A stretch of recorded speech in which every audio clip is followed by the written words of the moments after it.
Hello, everyone. A very warm welcome to another exciting episode of Psychology Talks. And today we're going to talk about the energy that connects our mind, body, and soul. And we will explore the journey that how you can create a harmonious life through maintaining a synergy between these energies. Because if we talk about ourselves, we have our mind, body, and soul. And each aspect takes some energy. And if we focus on one part and we do not focus on the other part, the energy starts draining from that part. And we might be surprised that we may be giving so much focus to health, we may be giving so much focus to, let's say, spirituality or the soul, and not giving focus to, let's say, mental health, or maybe it's ignoring the one aspect of life. The energy we will be not able to contain in a proper way, and it will be creating a dissonance or a disbalance.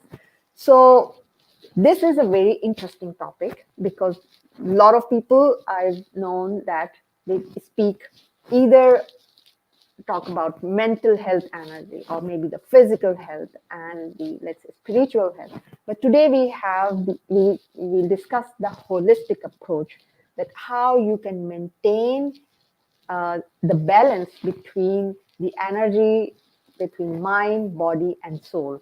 And today we have the pleasure of welcoming Ketty Minissale, a certified nutrition coach, and she has gained experience in fitness, in training and providing coaching about the fitness and physical fitness. And her approach is very unique because she talks about the holistic approach, not just the one part of, let's say, physical or nutritious. When she gives you some advice, she will give you about how to use your energy in a holistic manner. And her journey marked by overcoming this food disorder, stress, anxiety, serves as an inspiring testament to self-awareness and finding the pinnacle that heals both mind and body.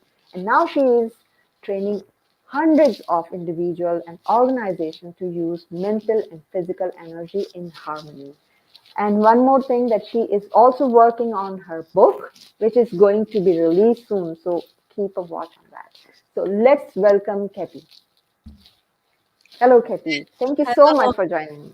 Thank you so much for your wonderful introduction. Lovely. You're Thank most welcome. Thank you so much. I've given just a very brief introduction, but I would like you to actually uh, enlighten our audience about your journey, about how you came into this field, what obstacle you faced, and especially your journey about that, how you overcame your food disorder. That is, I think, that gave you the inspiration to come into the field. I think that would be really interesting, that our audience would like to listen. Thank you. Yeah. Yeah, actually, food has been my kind of open door for personal Mhm. development. And as you already mentioned, there was a little bit of troubles in my relationship with food. There was until my early 20. So I was dealing with my own issues due to emotional stress, due to some family things, and then adding upon with some studying stress and university. So it was a lot of things going on.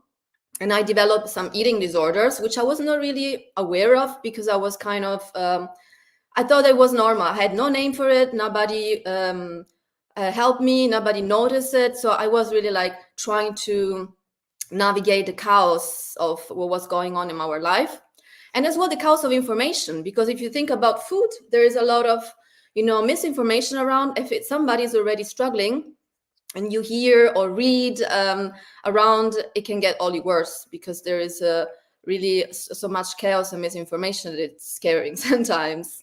So I was really dealing with my own troubles, and I was not really thinking that I would help other people's with this, not even in my back head thoughts, because my career was as well completely different. I was in another path, I was working in another field.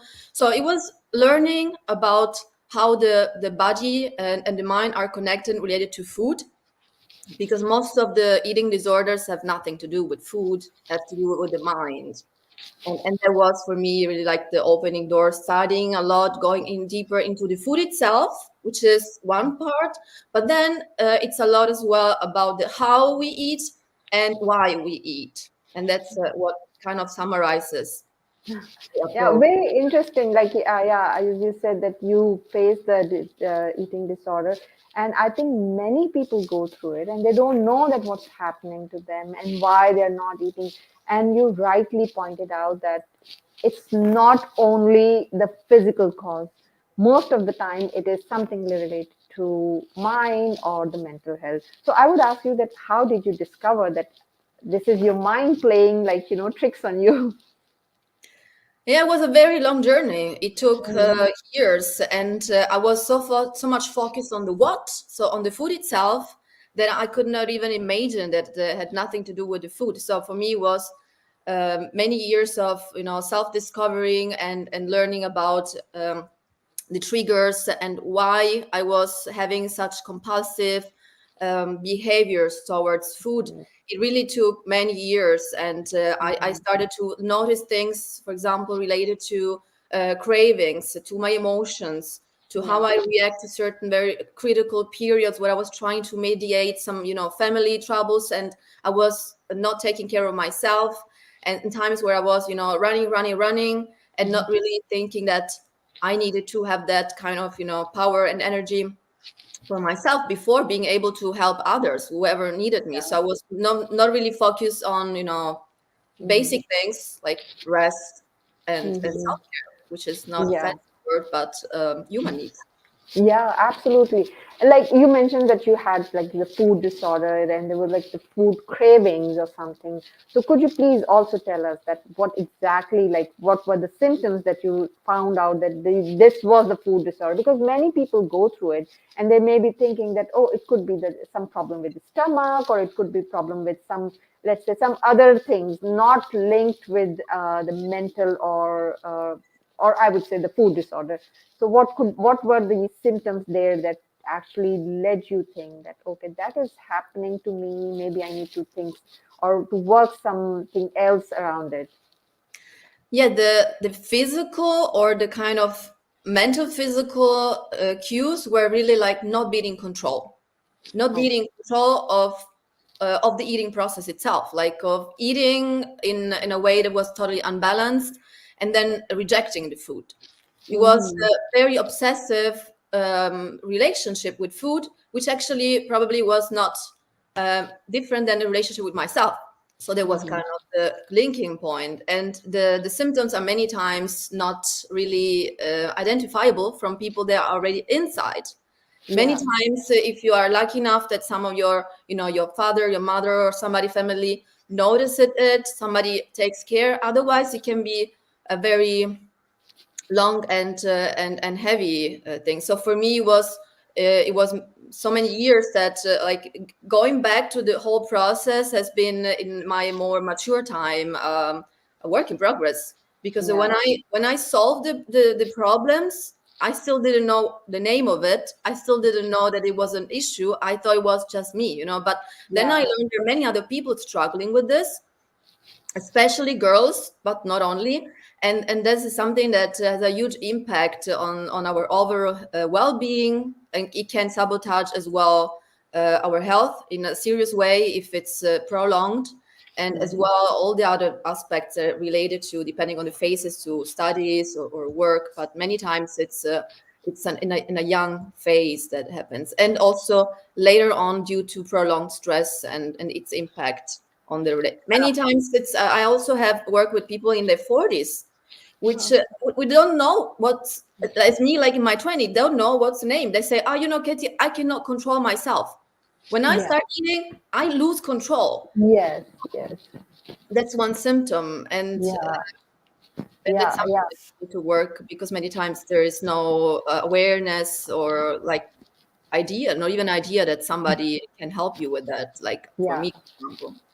Yeah, absolutely, absolutely right. And there are lots of people are joining, especially Mariah. Thanks to Mariah for joining and sharing like the comments about it. And Dr. Gina is also like both are very good friends. And thanks for joining. And I think I said the right name, Saiko Koita. Thanks for joining and sharing the comment.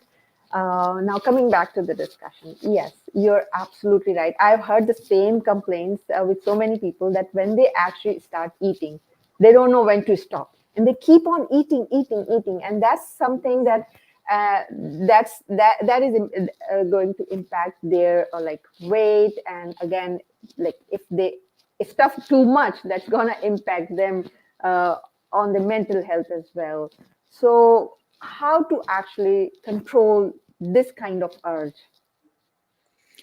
Yeah, there's definitely much more information right now than when I was dealing with it, and the experience that I have in the last years working with other people. It's integrating some tools and some techniques related to mindfulness. That's really the awareness. That's the first thing, because if you cannot control yourself and you just go with whatever impulse or whatever feeling that is hurting you in that moment, then you're not going to get out of it. So you need really to Yeah. go to the cause, to the real reasons why. Many times it's stress, emotional stress, especially that's one of the worst. Mhm. Of course, Yes. also mental problem, work, when it's often related with stress. At the same time, the tools that I'm mentioning are more things related with mindfulness. Of course, we Yeah. talked last time about the power of meditation. For us, for example, for what we are doing, it's a lot of mindful approach in the eating process with mindful eating, and as well in the movement. So you Yeah. need to find that switch of focus. In the moment you cannot control yourself, you need to have to be prepared, like to know, Yeah. okay, how does it feel? Where do Yeah. I feel it? Yeah. How do I react? And then really, of course, working on the problem itself, but working as well on your reaction, because that's the only thing Yeah. you can control. Yes, yes, absolutely. I think the mindfulness comes, uh, I think, is a solution to a lot of problem, because a lot Mhm. of the time our mind is not focused on the current moment or the present moment, and we lose a lot of information by just thinking either about something else, a past, present, or the future. So that's how we lose the focus, lose the attention. So I was very interested to know about your concept about the energy, because it's so fascinating. As actually when I was giving the introduction, that energy, we are energy beings, right? And having this holistic approach is very interesting and very attractive, because that is the one technique I believe that speak about the holistic approach, right? You need to control the, or you need to have the balance between the energy. So tell us a little bit more about this, that what is the, I mean, what is the link that you are teaching or training to your clients, or to the people, to maintain the balance, and what is the part of energy, what is the role of energy plays in this? This is such a fascinating topic. So every time I start to think about this, it's like it's a whole world, because everything Yeah. is energy, right? If we Yes. think about ourselves, what we do, we tend to separate the Yeah. physical energy. So, I do sport, I eat well, I do everything which has to do with my physical energy, the mental, and it's also quantifiable. We know how it is, a Yeah. cellular process. How do I get energy from food, all the chemical process behind? So it's kind of more defined. Yeah. The mental energy, it's not really so quantifiable, so easy, so it's much Yeah. more complex, there are many more variables that go to the mental energy. Yeah. So created that integration, it's not only like nice to have. The Mhm. integration is already there. It's just that many Yeah. times we kind of forget it. We don't think about it because we disconnect everything. We think, Mhm. okay, now I take care of my physical energy, my mental energy, but actually all the levels that are in us as human beings, as physical, mental, emotional, spiritual Yeah. energy, they are all interconnected. Yeah. They all work together. If there is an imbalance in one, then probably something else would suffer as well.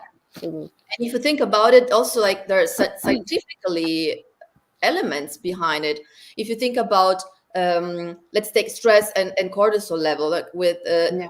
also impacts the physical energy and also the mental energy, because prolonged stress with higher cortisol is also going to impact, very often impacts the body with, more weight, circulovascular diseases, immune system gets weakened. So the connection is so strong at many levels that it's really impossible to separate them on the Yeah. essence.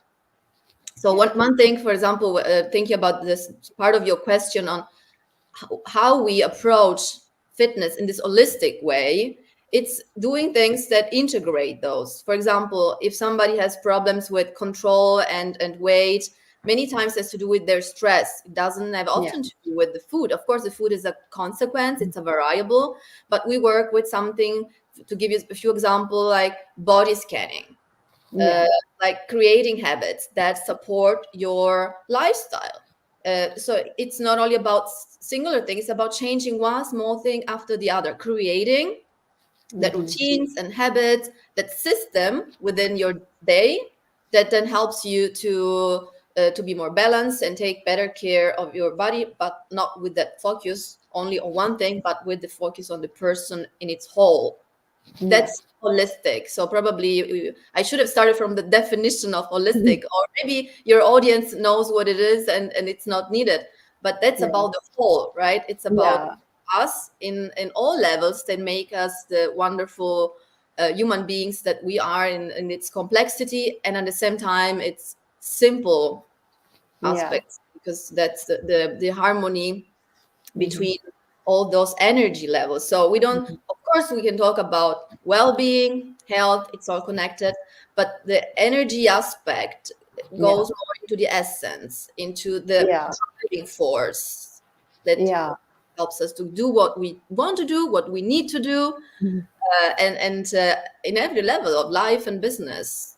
Yeah, yeah, absolutely. I mean, I love the concept and I love the way you explained it because, you know, uh, you said that everything is energy, and it actually reminds me the law of physics that, like energy cannot be destroyed or created. It can only be transferred, right?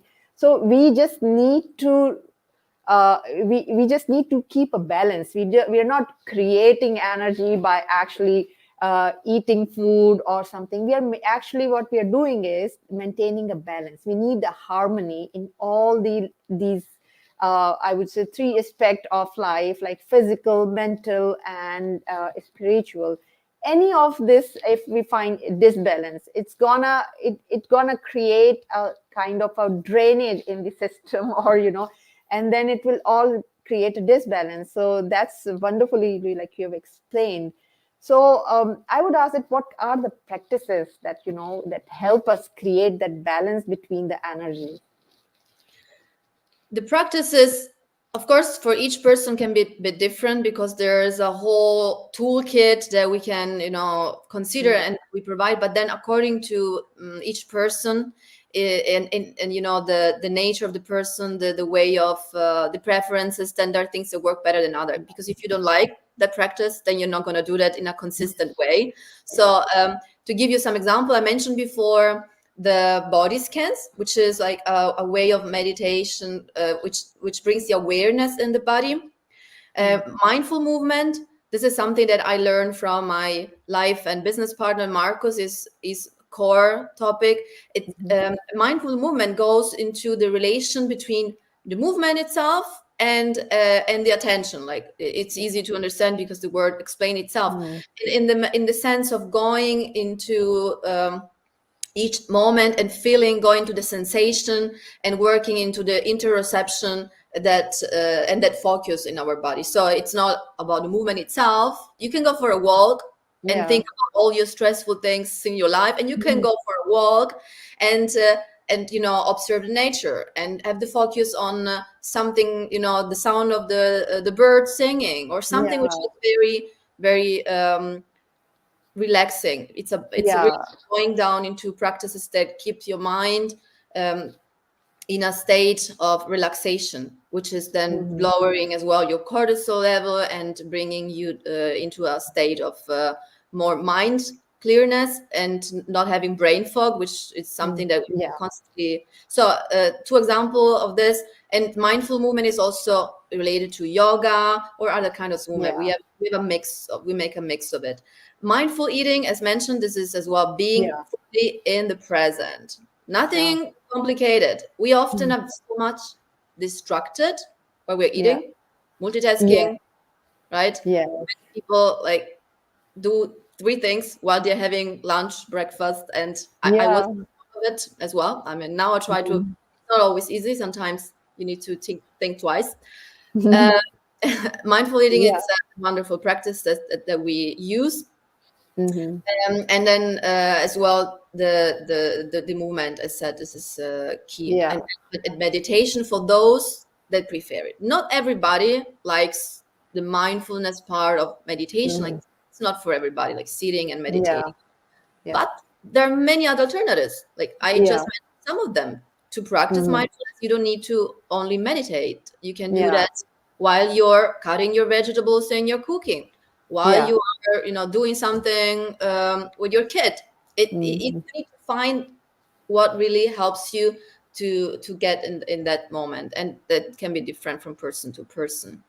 Yeah, absolutely. I mean, I loved it. It's amazing the way you said that, we need, when where we focus is actually where our attention goes, like, where our energy goes. That's very important, that we need to be mindful of our maintaining a balance between the energies, right? For example, you beautifully said that, when we go to maybe nature and listen to the bird, or just sit relaxing on the beach listening to the waves, and these things are the when we focus on the nature or something, it relaxes our mind because it creates the balance in, or it creates harmony in our system. And same goes with the eating. And actually, I would say that I am also I've done this also, like, I've done maybe like texting when we are maybe working on something, and then we're like eating quickly. We are not mindful of it. Like, we don't know what's happening to it. We just gulping, or just doing things, like just putting things in our body to, just to keep a tick mark on one thing, that we have finished our lunch, or we have finished our breakfast or something. And that has some negative effect. So I would love to explore this idea, that what is mindful eating, and Mhm. how we can practice it more in our daily lives. Mindful eating, it's the eating itself. Hmm. In the core of its concept, it's about being fully present in the moment while you are eating. So Hmm. super simple. Mindful Hmm. eating is much more. It starts from mindful shopping. So if you Hmm. think of all the process, when you go to the supermarket, when you go and have, you make your choices. It starts in the that process. It goes with the preparation of food Hmm. itself. So when you are preparing your food, and really in the act of doing, so you can practice that mindfulness inside the different phases. It goes ahead with the eating itself, and Hmm. being thankful as well, and thinking back to where does the food come from, Hmm. how did it came through my to my plate, what was before. And this is something that I discovered. This was open-minded, like a Yeah. moment where I was looking for mindful eating sources, and I Hmm. came to something which was completely different, and it came to the meat, and what do we eat, what happened before, like all the processes, and then Yeah. goes ahead with the moment itself for eating. So mindful eating can be done ideally every day. Done as a practice. Maybe we choose one meal according to our needs. Can be the Yeah. breakfast, lunch, or dinner, and we just shut down from everything else. We Yeah. don't do anything else. We don't even talk, even if it's that Okay. 10 minutes.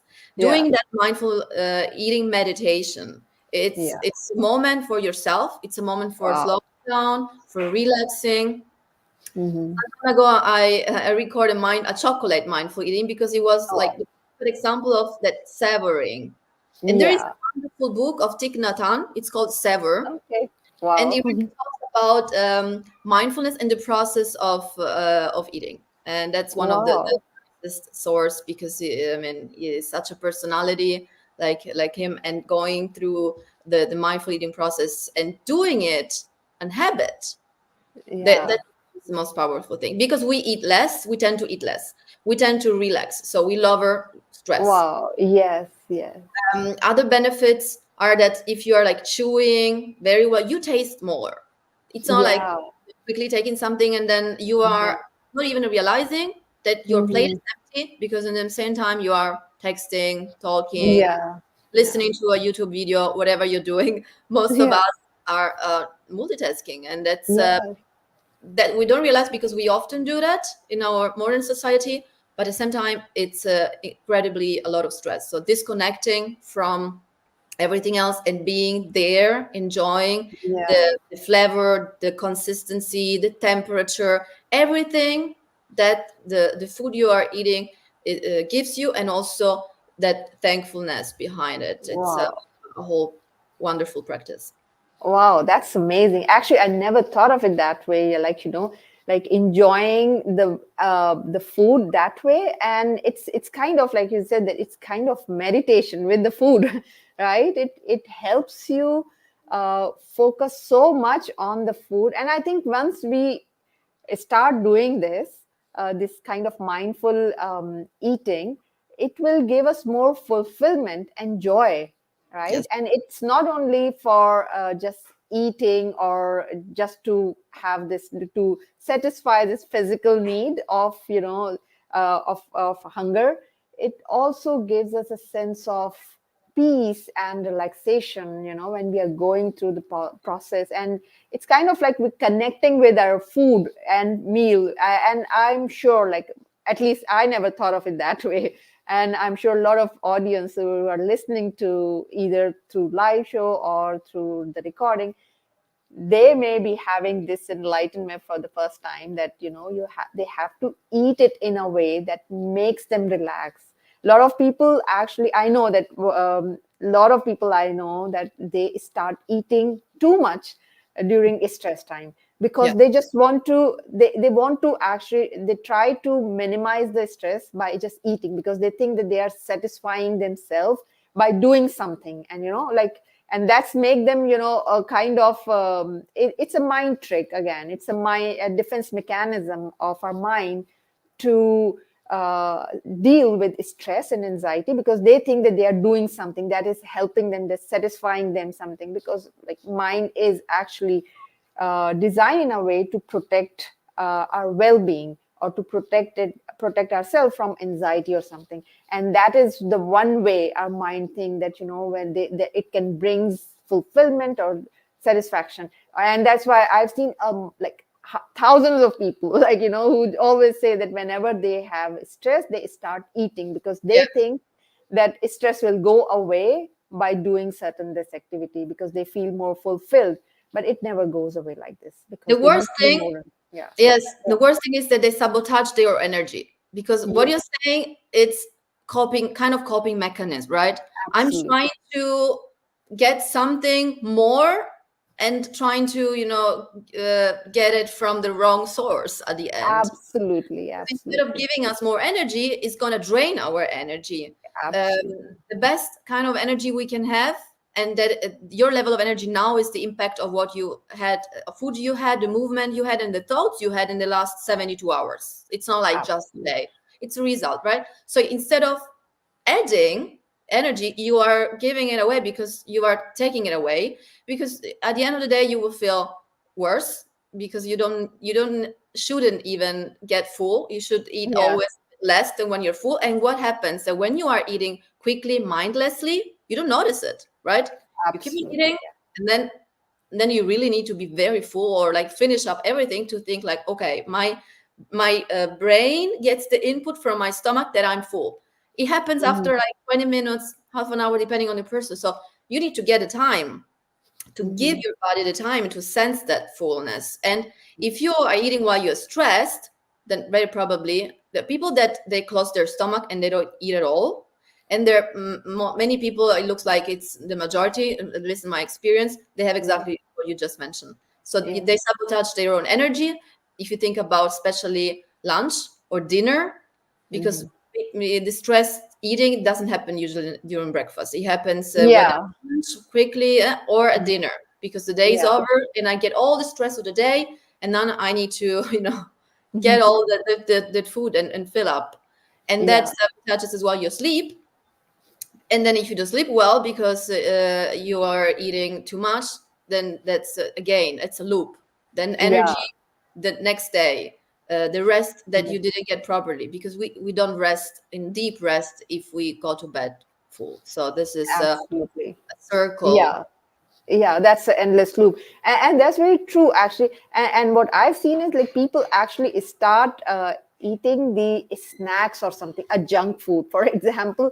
They maybe they might skip. I've seen like multiple times what they do is when they have the stress, they may skip lunch, or what they do is they keep eating some, because they, of course, they feel hungry also, and they feel that they need to eat more. So what they do is they start eating something like maybe chocolates, or maybe like the crisp, or all those wrong things which may not give them the right energy, and which may not actually give them the sense that they have been like satiated through these mindless eating.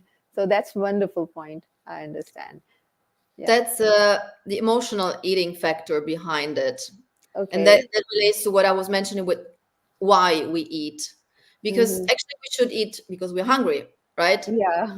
We eat because we feel pleasure.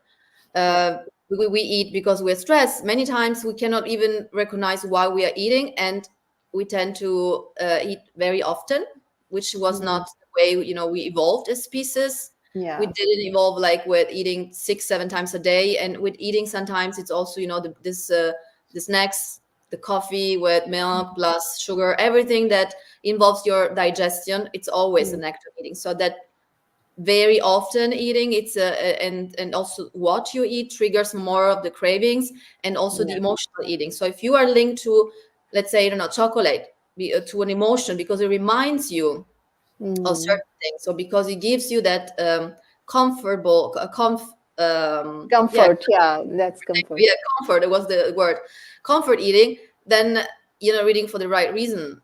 Doesn't Yeah. mean that we don't eat to eat also for pleasure. I'm not saying that, Yeah. Yeah, but but it shouldn't be unbalanced. Yeah, that's true. the That's very balance true. behind it. That's Absolutely. the power of mindful eating. It really brings you to get to that awareness from your as well hunger cues, to Hmm. how full or the Yeah. satiety behind it, apart from what I mentioned before. So those other things are part of a mindful eating Yeah. practice, and it starts always with awareness, as always, right? Absolutely, absolutely. I think everything starts with awareness. I know I can, of course, talk on this topic for long and long, but we are just coming to the end of the show. However, before like we close the show, also tell us a little bit about your book that you're about to release soon. What are you? Well, I mean, what is the topic of the book, and what is the main message you're trying to give from that book? That's a book that Marcos and I are writing. So we are co-writing this book together, bringing together our expertises.